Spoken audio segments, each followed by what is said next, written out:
Nous allons maintenant travailler la fonction exponentielle. Voyons les généralités et la règle de cette fonction. Commençons par la fonction de base. Graphiquement, on a la représentation ici à droite de la fonction de base y est égal à c à la x. Bon, bien entendu, c va devenir un nombre. Donc, dans l'exemple ici, c'est 2. Dans cette fonction-là, on a 3 points qu'on nomme remarquables, qui sera 0, 1, 1c, moins 1, 1 sur c. Si je prends le graphique de mon exemple ici à droite, j'ai pris y est égal à 2 à la x. Donc, mes 3 points remarquables seraient 0, 1, bien entendu, 1, 2, et moins 1, 1 demi. La base aura un impact sur l'allure de la courbe. Donc, si c est plus grand que 1, la fonction de base sera croissante. Sur l'exemple ici, on a la rose, donc f de x est égal à 2 à la x, la fonction est croissante. Si la base est entre 0 et 1, donc un nombre fractionnaire entre 0 et 1, sur l'exemple ici, j'ai pris 1 demi, la fonction sera décroissante. Elle fera donc une réflexion par rapport à l'axe des y. Si on se souvient bien de nos paramètres, bien en fait, la base aura donc le même impact que le paramètre b sur la fonction transformée. Voyons maintenant la fonction transformée. Première chose importante, on aura aussi un asymptote dans la fonction exponentielle. Ici, c'est le pointillé en rose. Donc, l'asymptote est k seulement. Il n'y a pas d'asymptote en h dans cette fonction-là. Donc, si je prends mon exemple ici, y est égal à 2 à la x plus 1, ben mon asymptote, c'est y est égal à 1. Voici les différentes allures de la courbe. On a 4 possibilités, soit au-dessus de l'asymptote croissante, au-dessus de l'asymptote décroissante, en dessous de l'asymptote croissante et en dessous de l'asymptote décroissante. Puisque le paramètre A et le paramètre B fonctionnent de la même façon, ben, il y a toujours 2 possibilités, si dépendamment de mon paramètre C. Donc, la base, si la base est plus grande que 1, A et B positif, ça me donne la première allure. Si la base est entre 0 et 1, ben B devient négatif pour que ça donne la même courbe puisqu'ils fonctionnent un à l'inverse de l'autre. Ils fonctionnent ensemble, en fait.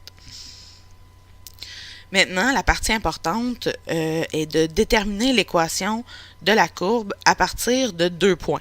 Bon, j'ai besoin de l'équation de mon asymptote, donc ici c'est mon pointillé, et j'ai besoin de la valeur de départ, donc l'ordonnée à l'origine.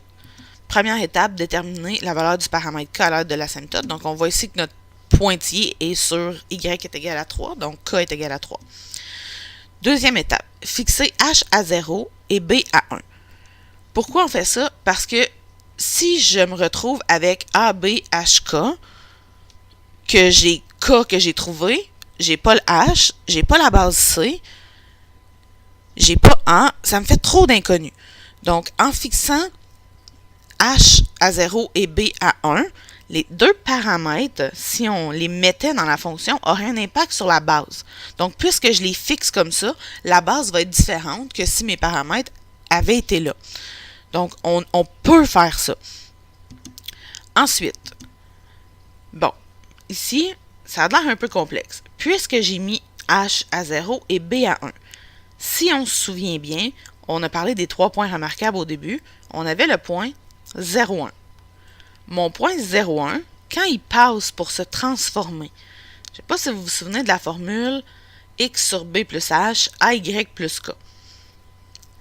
Si je transforme mon point 0, 1 à l'aide de mes paramètres, je me retrouve avec x0 sur b, on a dit que c'était 1, plus h0, donc tout ça ici, ça devient 0. A, y c'est 1, plus k qu'on a trouvé préalablement, mais là on va juste trouver une formule. Donc, on se retrouve avec l'ordonnée à l'origine qui est a plus k. On peut donc déduire la formule valeur initiale égale a plus k. Donc, si vous avez un peu de difficulté avec le concept de où vient ma formule, je peux vous le réexpliquer personnellement. Mais souvenez-vous que ce qui est important de savoir, c'est valeur initiale égale A plus K. Donc, si on s'en va dans mon contexte ici, la valeur initiale, c'est 1. A plus K, on a dit que c'était 3. J'isole. A, c'est moins 2. Petit truc, A, c'est toujours la distance entre l'asymptote et la valeur initiale. Donc, ici, entre l'asymptote et la valeur initiale, je dois descendre de 2, donc moins 2. Ensuite, j'ai A, j'ai H, j'ai B, j'ai K.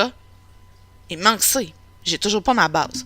Donc, remplacer X, Y par le point donné et isoler la base.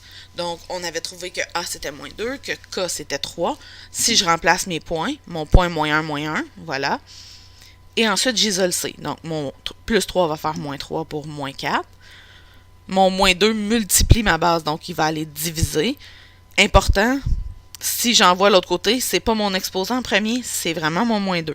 Donc, 2 est égal à C à la moins 1. Hein, comment je fais pour enlever C à la moins 1? On a vu que C à la moins 1, c'était 1 sur C.